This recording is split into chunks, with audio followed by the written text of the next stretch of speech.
Test से हो गया खत्म। अगला आइडिया रिटर्न की और क्या होना चाहिए?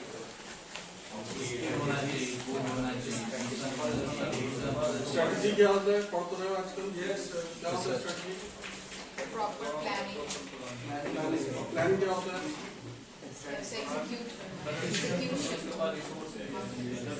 नेक्स्ट स्टेप्स होते हैं सर। किस चीज के? सर जो हम लेंगे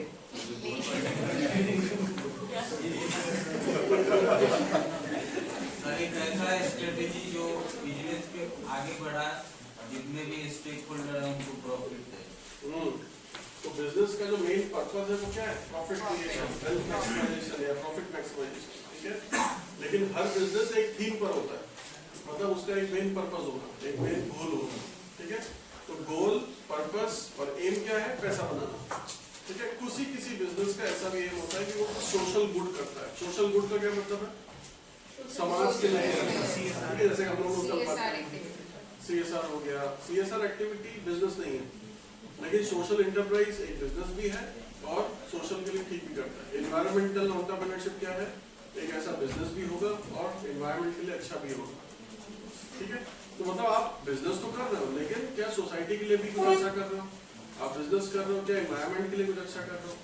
CSR कैसे अलग है? CSR किसी बिजनेस के होने वाले प्रॉफिट से एक पार्ट हम सोसाइटी के ऊपर खर्च करेंगे। This is my responsibility towards society, it is not my business. मेरा बिजनेस क्या है? मेरा बिजनेस है स्टील बनाना, जैसे टाटा स्टील है, तो मेरा मेन बिजनेस क्या है? Steel production, correct. लेकिन स्टील प्रोडक्शन के समय क्या होता है? पानी बहुत सारा यूज होता है, माइनिंग करनी पड़ती है, माइनिंग में लेबर्स यूज करे जाते हैं, कई सारे सिटीज को खोखला करना पड़ेगा या कई सारे लैंड को माइनिंग करके बाहर लेके आना पड़ेगा। इस पूरे में डीजल इंजन यूज होंगे, तो मैंने काफी पोल्यूशन भी किया, वाटर भी वेस्टेज किया, सोसाइटी को भी यूज किया। कहीं ना कहीं ये सारे नेचुरल रिसोर्स किसके थे? देश के हैं। और देश का कौन है? वेलफेयर है। वेलफेयर किसका? कम्युनिटीज का।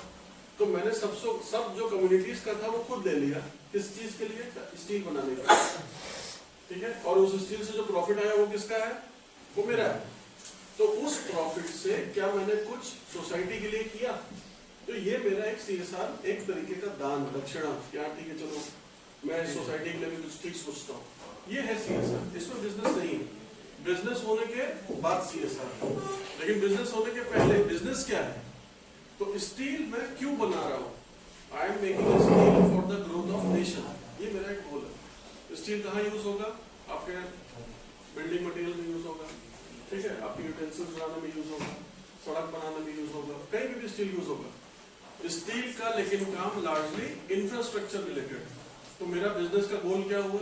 मेरा बिजनेस का गोल हुआ कि देश की तरक्की में साथ देना, साथ ही साथ अपने प्रॉफिट भी कमाना, अपना बिजनेस भी चलाना, ठीक है। तो बिजनेस प्लान क्या क्या होता है? Business plan is all about your business goal, और उस बिजनेस गोल के बीच में there will be certain activities, right.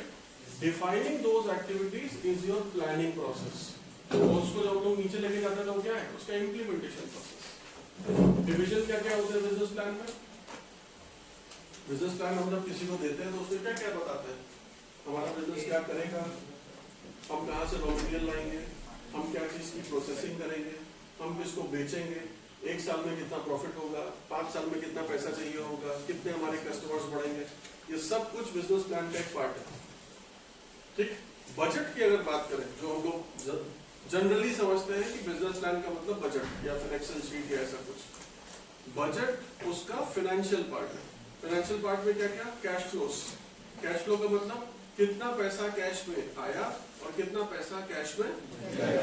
तो आया वाला इनफ्लो और गया वाला आउटफ्लो। तो अगर किसी बिजनेस में cash inflow minus cash outflow positive है, इसका मतलब क्या है? Positive profit. अगर कैश इनफ्लो कम है और कैश आउटफ्लो ज्यादा है, इसका क्या मतलब है? लॉस। दोनों बराबर है, इसका क्या मतलब है? नो प्रॉफिट नो लॉस पे चल रहा है, ठीक है। जैसे कैश का स्टेटमेंट होता है, ऐसे ही एक एसेट लायबिलिटी स्टेटमेंट होता है। एसेट्स का क्या मतलब है? जो मेरे एसेट्स है, जिस पैसे को यूज करके मैंने अपनी प्लांट खरीदा होगा, मशीनरी खरीदी होगी, कोई मेरा IPR होगा, मतलब मैंने एक फॉर्मूला बना लिया जिससे मैं अपना केमिकल फॉर्मूला बना के पेस्टिसाइड बनाता हूँ, तो ये भी क्या है, केमिकल फॉर्मूला क्या है मेरा, एसेट है। गुडविल क्या है, एसेट है। और लायबिलिटीज क्या है, खर्चे, हमारे जो कॉस्ट हमारी जा रही होंगी वो हमारे सारे क्या है, लायबिलिटीज है। बैंक से लोन लिया था, लोन की EMI देनी है, क्या है, लेकिन अगर मैं एक बैंक हूँ और मेरी बैलेंस शीट में मेरा एसेट क्या होगा, किसी को लोन दिया हुआ या किसी से वापस आने वाला, दिया हुआ मेरा एसेट, क्योंकि मैंने अपना एसेट किसके पास रखा है, तुम्हारे पास, और तुम उसको एक्स्ट्रा इंटरेस्ट के साथ मुझे वापस पे करोगे। अगर एग्रीकल्चर में बात करेंगे तो लोन अगर किसी को मिला, मतलब कि मैं अगर किसान हूँ तो किसान के लिए लोन मिलना क्या है, एसेट की लायबिलिटी, लायबिलिटी मुझे वापस करना है। लेकिन अगर मेरे पास उस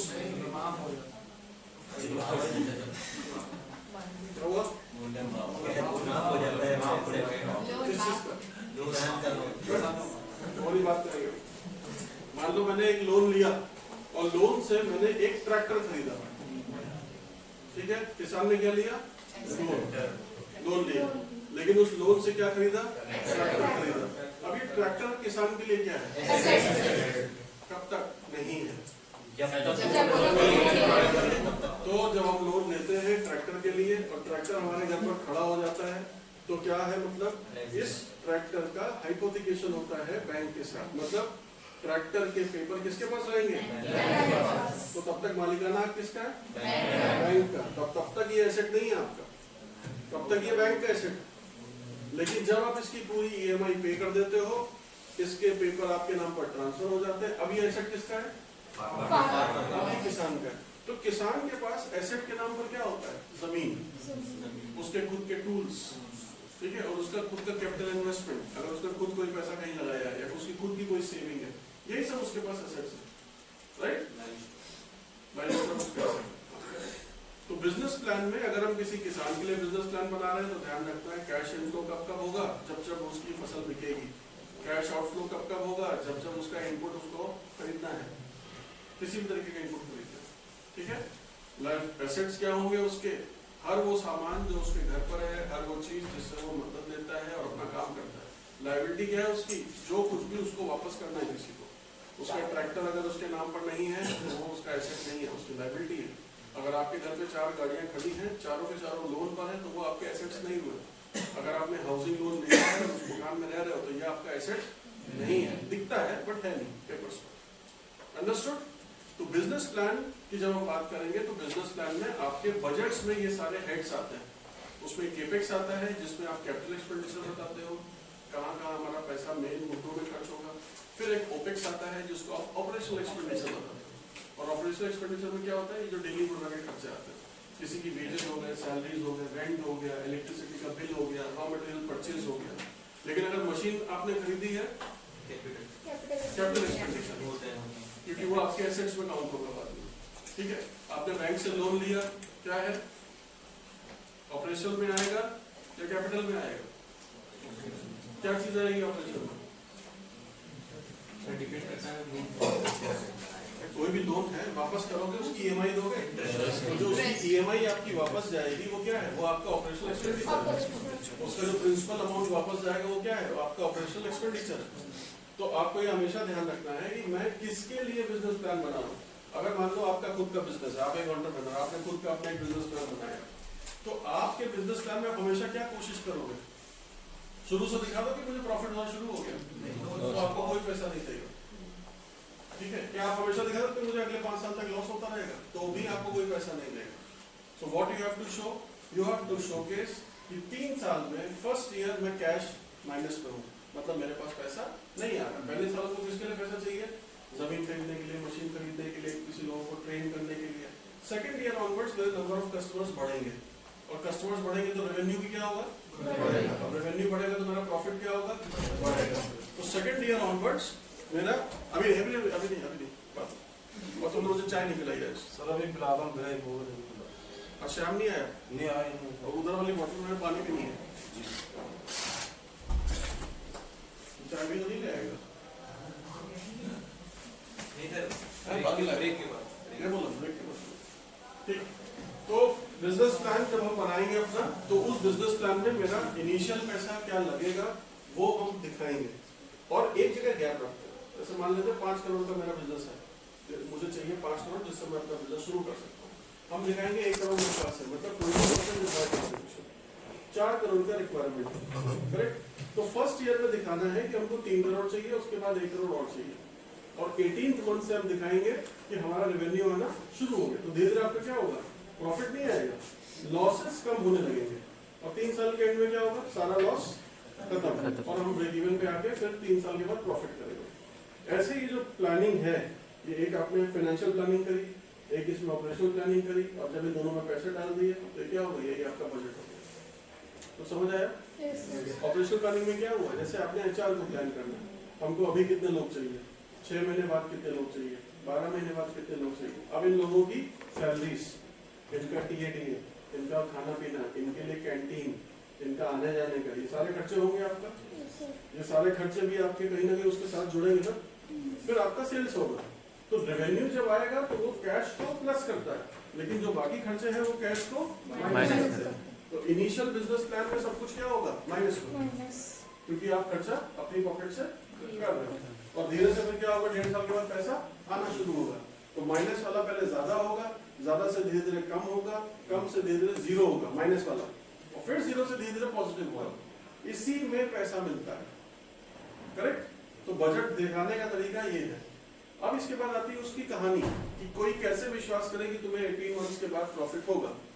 तो वो बिजनेस प्लान के जो कॉन्टेक्सुअल है, जहां पर आप लिखते हो अपनी रिपोर्ट, तो उसमें आप क्या क्या बताते हो, हमारे बिजनेस प्लान का एम क्या है, पर्पस क्या है, इसका स्कोप क्या है, इसका ऑब्जेक्टिव क्या है, ठीक है, इससे क्या फायदा होने वाला है, हम इसको कैसे करेंगे, इसका एक्सपेक्टेड मार्केट शेयर कितना होगा, कितने कस्टमर्स हमसे जुड़ जाएंगे, हर कस्टमर हमको लगभग कितने रुपए का सामान हमसे खरीदेगा, हमारे प्रोडक्ट्स का वेरिएशन कैसा होगा, हम कितने टाइप के प्रोडक्ट्स में काम करेंगे, हर प्रोडक्ट का प्राइस रेंज कितना होगा, डिस्ट्रीब्यूटर को कितना परसेंटेज जाएगा, रिटेलर को कितना परसेंटेज जाएगा, इस पूरी वैल्यू चेन में आने वाले हर इंसान को कितना कितना प्रॉफिट होगा। ये सारी बातें हम उस बिजनेस प्लान में लिखते हैं। समझ आया? तो अच्छा बिजनेस प्लान तभी होगा जब उसमें ये सब भी लिखा हो, फाइनेंशियल बजट भी हो, और साथ ही ये भी हो कि हाँ आप 3 साल के बाद अच्छा प्रॉफिट बनाओगे, तभी लोग पैसे डालते हैं, अदरवाइज पैसे नहीं देंगे। समझ आया कुछ? अब इसको पढ़ लो एक बार।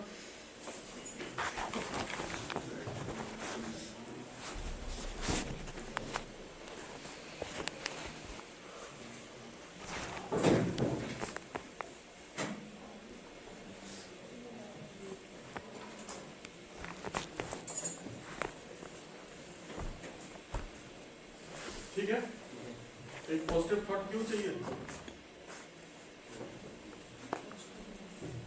एक पॉजिटिव थॉट चाहिए इसके पीछे। ऐसा लग रहा है थोड़ा अफर्मेटिव टेंस में लिखा हुआ है, सेंटेंस को जब पढ़ोगे तो थोड़ा अफर्मेशन के साथ लिखा हुआ है, पॉजिटिव सेंस में। क्यों? शायद है क्या इसमें? शायद गायब है इसका, शायद अभी तो शायद नहीं है। नहीं, आप ये क्या बोल रहे हो? They are believe attainable. अगर आपके बिलीफ में प्रॉब्लम है, एक बोला लिखा था positive attitude, positive behaviour, positive. क्यों पॉजिटिव? अगर आपको ये लग ही नहीं रहा है कि मेरा बिजनेस चलेगा, तो फिर आप पैसा मांगने जा भी नहीं पाओगे। तो सबसे पहले कन्विक्शन किसका चाहिए? आपका, आपके बिजनेस पर। अगर आपको लगता है कि बिजनेस चलेगा, तो सबसे पहले कन्विक्ट कौन होगा? आप होगा। आपको लगेगा पक्का चलेगा, कैसे नहीं चलेगा, देखता हूँ कैसे नहीं चलता। यही चीज आपके बिजनेस प्लान में लिखनी चाहिए। There should all be positive things. आप देखोगे बड़े बड़े बिजनेसमैन होते हैं ना, खराब फाइनेंशियल रिपोर्ट्स भी आएंगी, लेकिन आकर के जब एनुअल जनरल मीटिंग करेंगे तो बड़ी बड़ी अच्छी अच्छी बातें करेंगे, और बाद में पता लगेगा पीछे लॉस होकर बैठा होगा। So the way they always think is, ठीक है जो हो गया, आगे सब कुछ ठीक होगा।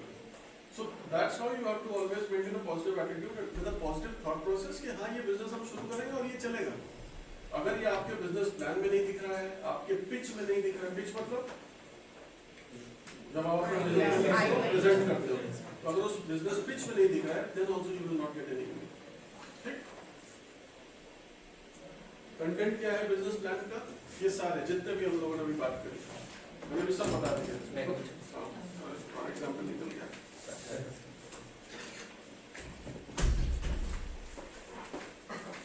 कोई ऐसा जो लगता हो कि बात करनी है? कोई भी बिजनेस प्लान में ये सारी बातें होनी चाहिए, then only it will be called as a good business plan.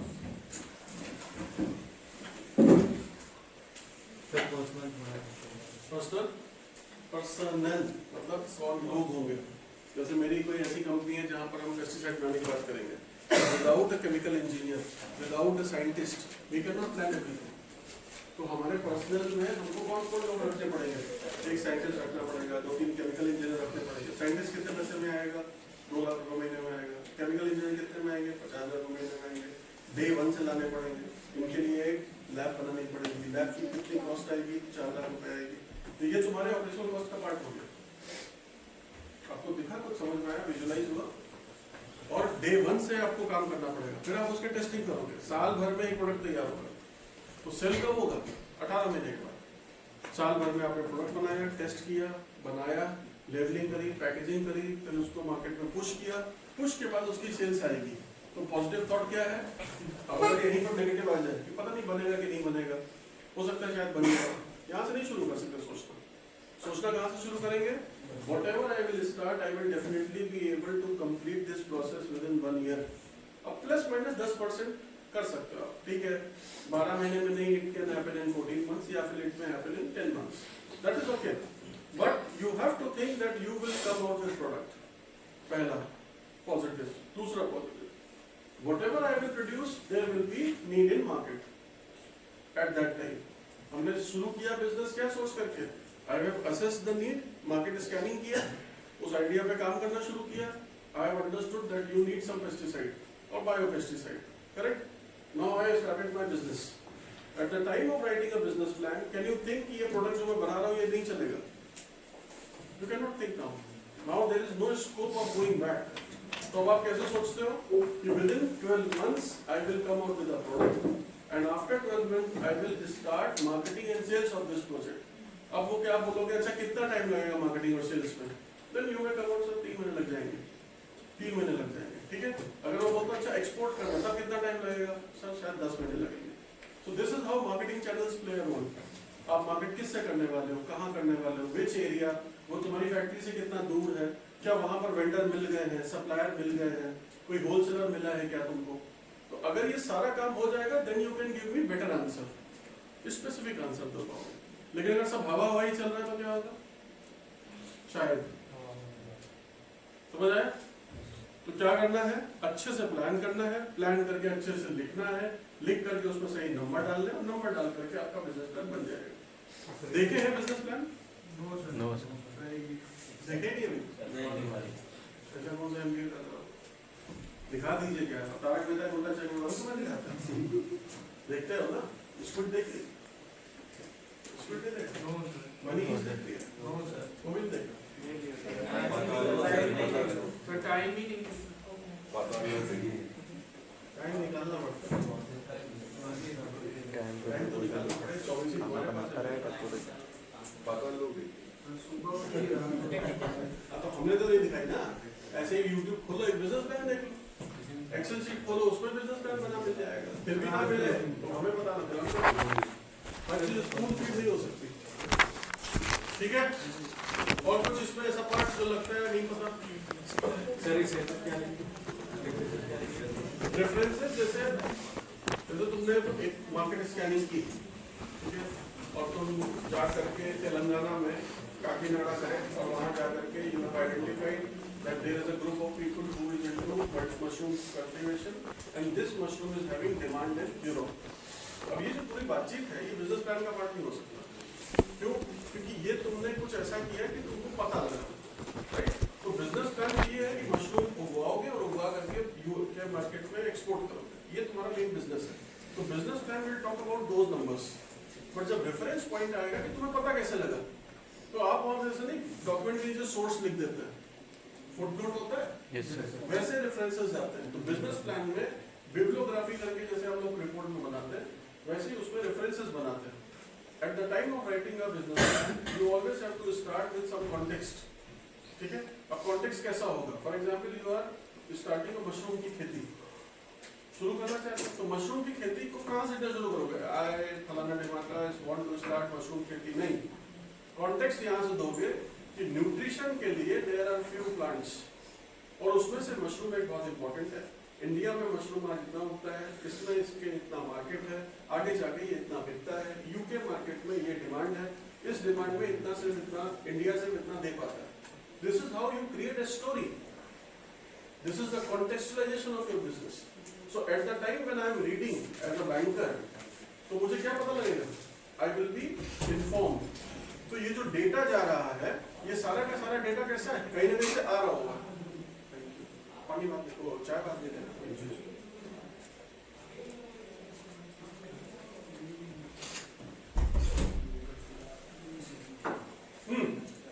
तो क्या हुआ डिफरेंस?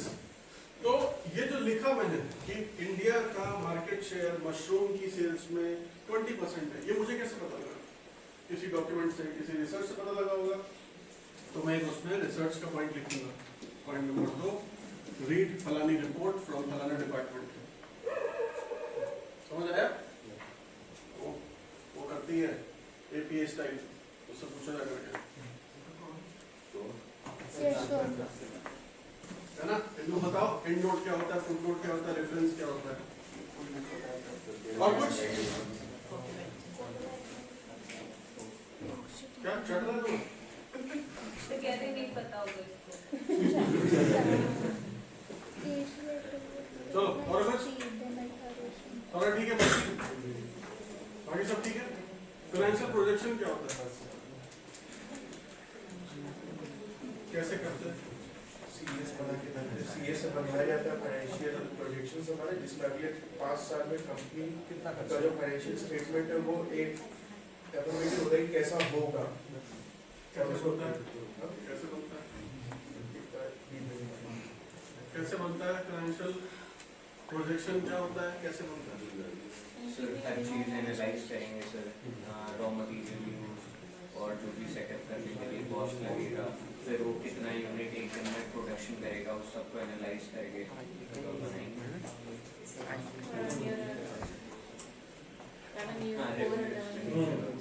रेवेन्यू हुआ, प्रॉफिट हुआ, मार्जिन्स हुए, है ना? इन सारे ये जो इम्पोर्टेंट नंबर्स हैं, ये नंबर्स आपको कैसे दिखते हैं?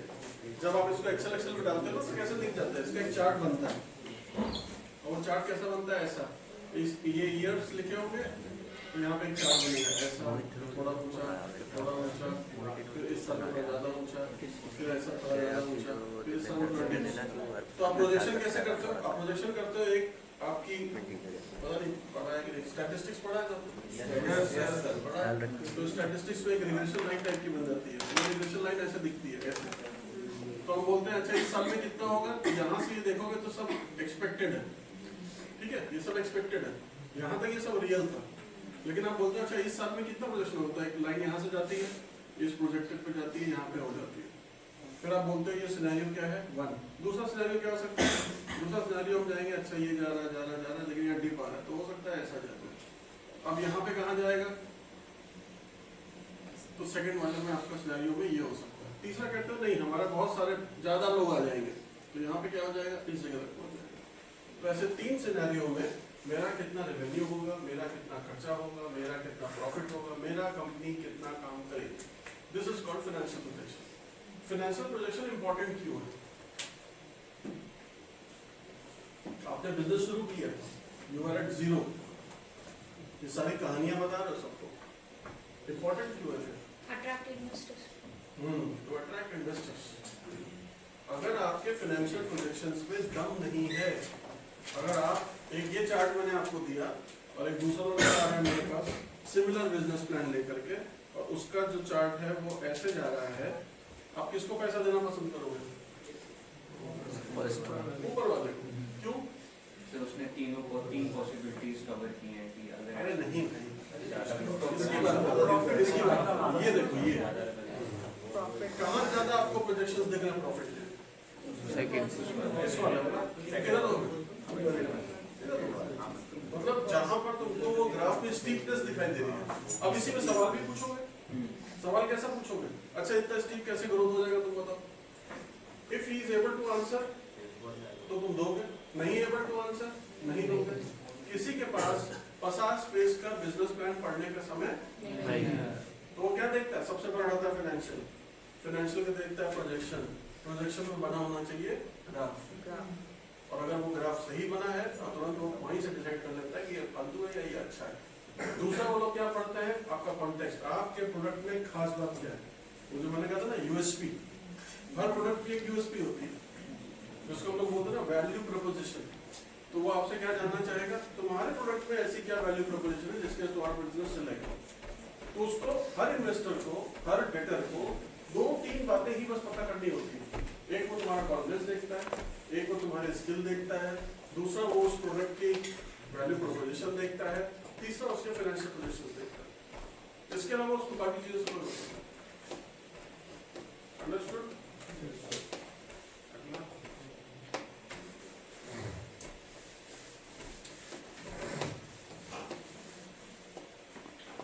FMFM पढ़ोगे तो ठीक से पढ़ोगे। ये आपके जनरल एक बिजनेस प्लान की ये सेक्शंस हो सकते हैं, ठीक है? ऐसा कोई नहीं है ये पत्थर पे लगी लकीर है, बदल नहीं सकती। जनरल ये होते हैं, इसके ऊपर नीचे कम ज्यादा आप अपने हिसाब से कर सकते हैं। कहाँ से शुरू होता है? एग्जीक्यूटिव समरी, ये सब लोग पढ़ते हैं। It is like 2 page of the whole document, पूरा जस्ट 2 पेज में लिखा होता है। प्रोजेक्ट की कॉस्ट, उसकी फंडिंग कैसे करोगे, अगर 5 करोड़ का है तो उसमें से कितना डोनेशन, कितना इक्विटी, कितना डेट, प्रोडक्ट क्या होंगे, सर्विस क्या होंगे, मार्केटिंग कैसे करोगे, ऑपरेशन रिक्वायरमेंट किस चीज़ की है, कैसे मशीन चाहिए, कैसे लोग चाहिए, कितने सैलरी पर आएंगे, क्या खर्चा होगा, मैनेजमेंट कैसे करोगे, किस तरीके से रखोगे, क्या इसमें मार्केटिंग चैनल अलग अलग है, अगर ऑनलाइन ही बेचना है तो अलग तरीके से उसका होगा सब कुछ, सारा ऑफलाइन करना है तो अलग तरीके से होगा, फ्रेंचाइजी में जाना है सब अलग तरीके से होगा। So different business model will attract different cost type of cost components, ठीक है? पर्सनल जो तुमने पूछा बता दिया, रेफरेंसेस, ये सब जो आप हमें बता रहे हो इसका रेफरेंस पॉइंट क्या है, कहाँ की बात कर रहे हो, कहाँ से आपके पास डेटा आया, क्या तुमने खुद सर्वे किया, किसी रिपोर्ट से पढ़ा, किसी सरकारी वेबसाइट से लिया, वो बताना। फाइनेंशियल प्रोजेक्शन, वही ग्राफ, एक्सेल शीट सारी, और फिर एडिशनल इन्फॉर्मेशन। इन केस आपका मान लेते हैं सब जो करने जा रहे हो उसमें आपके पास प्रूफ ऑफ कंसेप्ट है। प्रूफ ऑफ कंसेप्ट का मतलब क्या होता है? प्रूफ ऑफ कंसेप्ट नहीं, जैसे हुआ मशरूम का अचार, ठीक है? अब मशरूम के अचार, मान लो मुझे नहीं पता कि मशरूम का अचार होता है, but if you can give me a letter of recommendation कि ये मशरूम का अचार बनता है, बिकता है, FSSAI इसको अप्रूव भी करता है, तो you can put that letter there. तो अगर if your business is about mushroom का अचार, तो जरूरी तो नहीं है ना पढ़ने वाले को सारी इन्फॉर्मेशन हो उसके बारे में, राइट? तो आप एडिशनल इन्फॉर्मेशन में बता सकते हो कि लाइसेंस अभी नहीं है, अप्लाई किया हुआ है, within 3 months I will get the licence. या फिर मशरूम के अचार बनाने वाले 4 और लोग भी हैं, उनको लाइसेंस मिल रहा है, I am also partnering with them and this will come. आप ड्रोन बनाने वाले हो तो I am working with a Chinese company, they are producing drone in the month of May 2025, I am expecting to receive 1000 drones. बात समझ आई? मतलब ये सारी बात करने के बाद कुछ ऐसा जो इसमें कवर नहीं हुआ वो आप एडिशनल में, सर्टिफिकेट हो गया, पेटेंट हो गया, जैसे कई लोग किसी का सीड प्रोडक्शन का काम है, पेस्टिसाइड का काम है, तो वो क्या करेगा? उसको एक चाहिए ना कि हाँ लैबोरेटरी में सब हो चुका है, उसके अपने तो फंडिंग में देगा नहीं, तो लैब का डॉक्यूमेंट चाहिए होगा, पेटेंट वाला डॉक्यूमेंट चाहिए होगा, कॉपीराइट का डॉक्यूमेंट चाहिए होगा, तो IPR रिलेटेड कुछ भी डाल सकते हो, या किसी का लेटर कुछ अगर आपके पास है तो वो डाल सकते हो। बहुत सारे आजकल जैसे बच्चे, उनको स्टार्टअप इंडिया में किसी तरीके का प्राइज मिला, कोई डोनेशन मिला, किसी कोई रनर अप रहा कहीं पर, किसी कोई जीता है ना, कोई कंपटीशन जीता आपने, यही सेम बिजनेस पर you have von like 5 different kind of competition at the state level, district level, put those certificates there, so it will show कि हाँ आप बहुत दिन से लगे हो, आप 5 साल से इस पे काम कर रहे हो, you have received so many things। समझ आया? बस हाँ क्या कह रहा? सर कॉम्पिटिटिव एनालिसिस इसमें मेंशन करेंगे कहाँ पे? एनालिसिस नहीं जरूरी होगा, पर कर लो तो बिजनेस इसमें बिजनेस प्लान के कंप्यूटर एनालिसिस नहीं जाता है, सिर्फ अबाउट कॉम्पिटिटर्स तो वो बस लिखे कितने लोग हैं जो इस तरह के काम कर रहे हैं, मेरा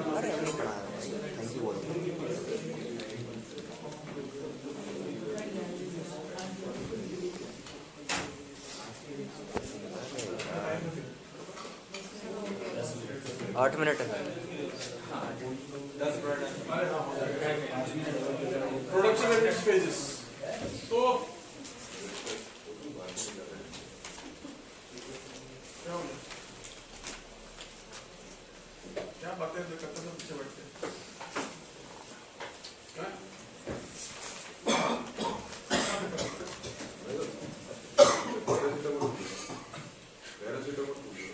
है तेरे पास? तुमको बुखार है? थोड़ा पीछे में चलो। ठंडा पानी पियो। नहा के आए? ठंडे पानी से नहाओ। Production and it's phases. Production का मतलब क्या है और एग्रीकल्चर में प्रोडक्शन का मतलब क्या है? एग्रीकल्चर एक ऐसा जगह है जहाँ पर प्रोडक्शन में आपका सीड आ जाता है, ठीक है? और सीड एक ऐसी चीज है जो एक लाइफ मतलब है, जिसके अंदर लाइफ है एक तरीके से, ठीक है? ज्यादातर चीजों में आपको ऐसा एग्जाम्पल नहीं मिलेगा। जहाँ पर भी जो रॉ मटेरियल प्रोडक्शन में वो भी अपना चेक कर लीजिए। तुमको भी है? तो कल था वो पूछ रही है अभी है। पहले तुमको पूछ ही लो। और भाई किस किस को बुखार है? किस किस को 101? हाँ, और तुमको है क्या बुखार? तुमको है? तुमको है? तुमको है क्या? तुमको भी है?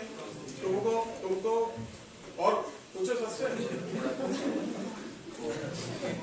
हमें भी है यार, आवाज नहीं बदल रही है मेरे लिए। अभी यही 70 मिनट मिले तुमको ये सब डिस्कस करने। ज्यादा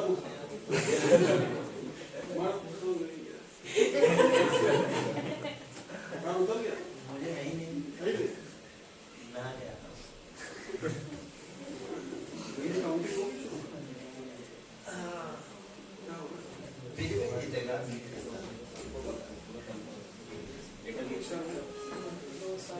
हाँ भाई हो गई बुखार उखार बातचीत है?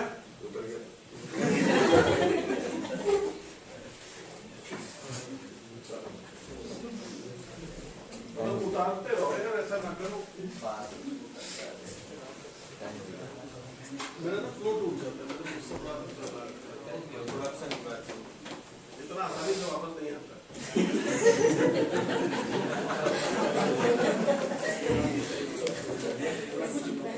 सोच के बुन के कुछ शुरू करता हूँ, उसके बाद बुखार आ जाता है। मुझे एक का बुखार कम होता है, दूसरा कहना तुम्हें है क्या? दूसरे का कम होता है, कहता नहीं मुझे तो नहीं है, मेरा कल था। तुम्हारे वजह से सारे बुखारी बैठे हुए इतना एक दूसरे के पास भी मत बैठो। अगर बुखार चल रहा है वैसे क्या और भी लोगों को है, बाकी सब ठीक है। मुझे कुछ तो गले में मुझे भी हुआ है, मुझे दिल्ली आके हो जाता है। तुमको पारस पड़ गया तो बहुत कम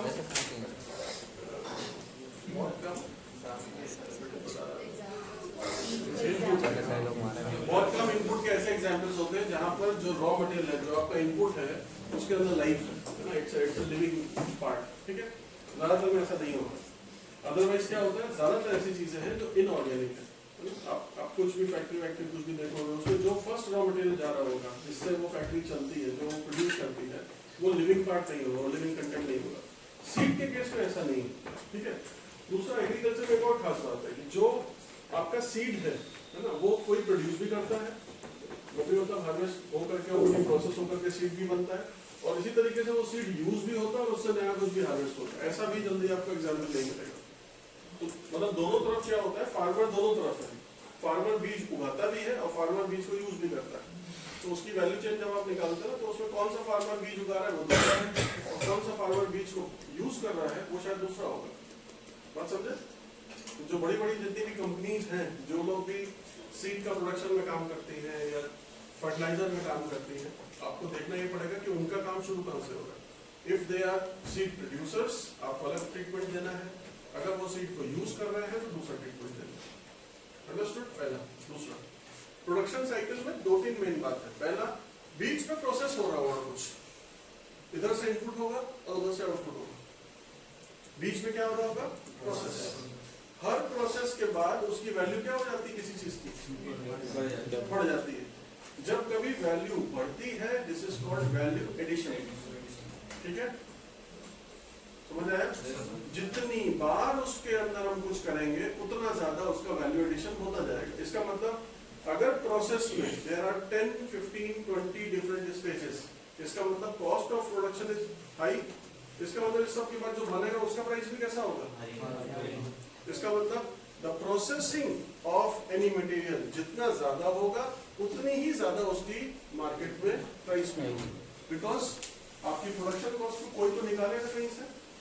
तो अगर बहुत सस्ती चीज है, प्रोडक्शन साइकिल बहुत लंबी है और मार्केट में बिक रहा है तो वो उससे कई गुना दाम पे बिकेगा। समझ आया कुछ? कोई इनपुट है और उसकी प्रोसेसिंग साइकिल काफी लंबी है, मतलब इट टेक्स 7 स्टेप्स और मार्केट में बिक रहा है तो उसका प्राइस कैसा होगा? काफी ज्यादा होगा। बिकॉज ये जो 7 स्टेजेस हैं, इन 7 स्टेजेस में हमारा पैसा, कंपनी का पैसा खर्च हुआ होगा और उस खर्चे को कहाँ निकालेगा? यहाँ बेच के। समझ आया? तीसरी बात, एग्री में बहुत बार ऐसा होगा कि आप जिस काम को करते हो आप उसी में फोकस करते हो, दूसरे काम को नहीं पकड़ते। फॉर एग्जाम्पल आपने पेस्टिसाइड बनाना शुरू किया तो pesticide is about chemical combinations, correct?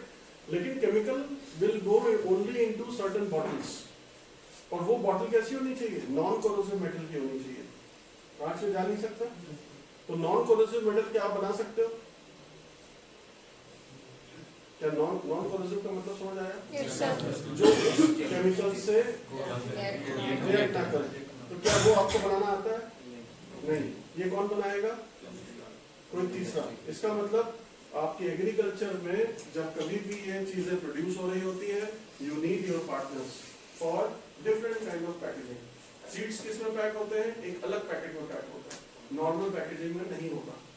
ठीक है, कुछ ऐसे सीड्स होते हैं जिसको नाइट्रस गैस के साथ रखा जाता है, कुछ ऐसे होंगे जिसको अलग ट्रीटमेंट के साथ पैक किया जाता है और फिर कितने दिन बाद खोलना चाहिए, उसके कितने दिन बाद जर्मिनेट होगा। 2 साल हो गया तो एक्सपायर कर जाएगा, जर्मिनेशन अच्छा नहीं आएगा। पेस्टिसाइड में भी ऐसे ही, जिस चीज में पैक करना है वो बॉटल किस चीज की बनी होनी चाहिए, राइट? फर्टिलाइजर अगर बनाते हो तो वो कैसा होना चाहिए? अंडरस्टूड? तो इसका मतलब you need different vendors for different kind of things required for your processing या फिर required for your output supplies. Understood?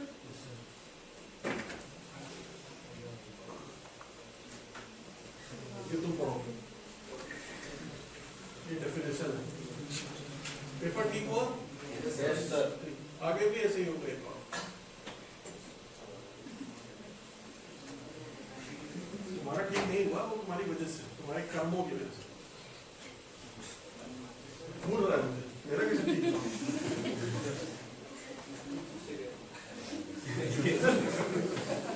जिसका उठा था वो उसी से बोल।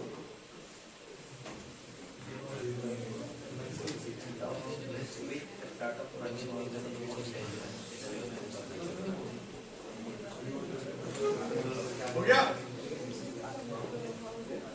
समझा? ठीक ठीक लिखा है। स्टेक होल्डर्स कौन कौन है?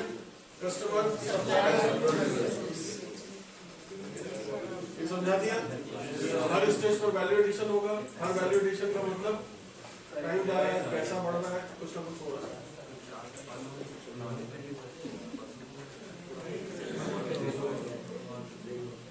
क्या कह रहे हैं? टमाटो टमाटो से केचप बना रहे, आलू से चिप्स बना रहे, ये सब कहते हैं।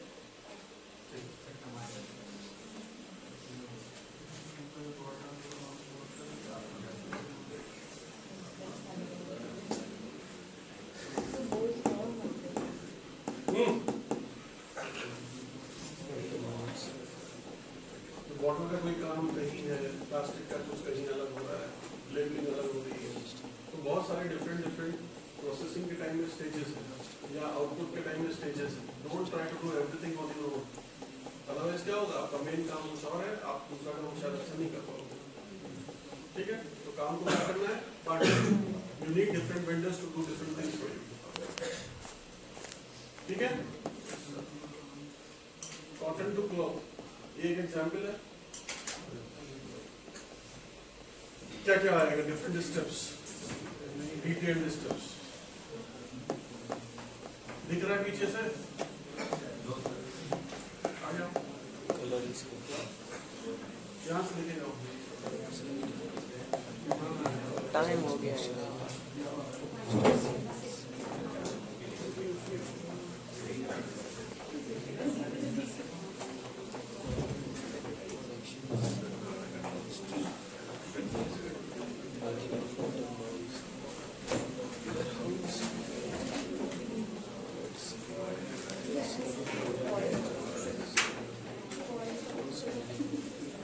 सर ये ऐसे कितना टाइम है मेरे पास? हो गया sir time Over over time, sir. Time We are running out. But तुम लोग लेट शुरू तो लेट तुम लोगों को बताने चाहिए मेरे को। Time. ठीक है, जैसा ये डिटेल है ऐसा एक आपको करना है, कुछ भी सोचो और सोच करके उसको बनाओ फटाफट एक फ्लो चार्ट। अभी आज आज अभी नेक्स्ट अंश के बारे में